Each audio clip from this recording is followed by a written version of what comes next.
অনুপ্রবেশকারী দুর্নীতি বাংলা নয়, সোনার বাংলা গড়তে চাই বললেন দিলীপ ঘোষ।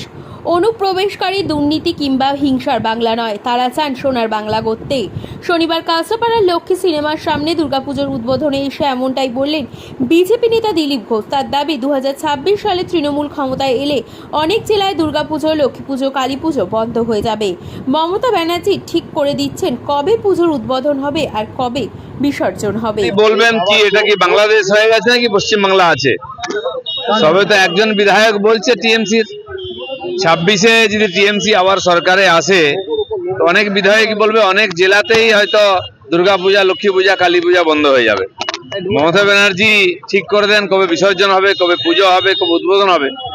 আর তারা বিধায়করা বলে দিচ্ছেন যে আজান চলাকালীন পুজোর মাইক বাজবে না। আমরা যেটা বলে এসেছি পশ্চিম বাংলাদেশ করার চক্রান্ত চলছে, সেটা প্রায় হয়ে গেছে।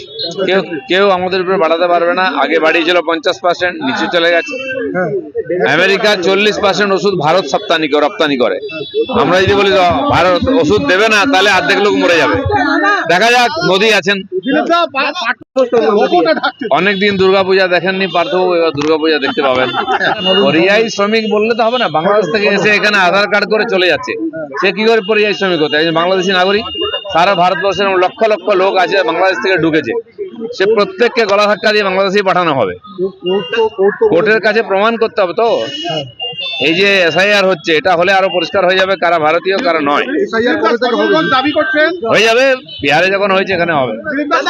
দাবি করছেন তার পুজোকে ঠিকমতো করতে দেওয়া হচ্ছে না, কলকাতা পুলিশের দর্শনার্থীদের আটকে দেওয়া হচ্ছে। না, বারবার ওখানে ঝামেলা করা হয়েছে পুজো যাতে কমপ্লিট না হয় এবং দর্শনার্থীর ভিড় যাতে না হয়, তার জন্য পুলিশ বাধা দেওয়ার চেষ্টা করছে।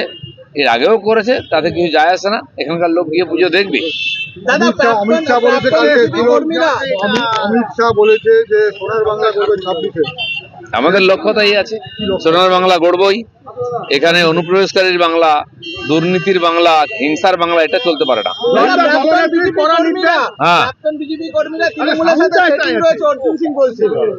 আমার জানা নেই কার কি সেটিং আছে। দিলীপ দা, দলনেত্রীর কড়া নির্দেশ থাকা সত্ত্বেও হুমায়ুন কবির প্রাক্তন ব্লক সভাপতি এবং সভাপতিকে মাতব্বর বলে কটাক্ষ। ওটা টিএমসির কালচার, আমাদের কিছু বলার নেই।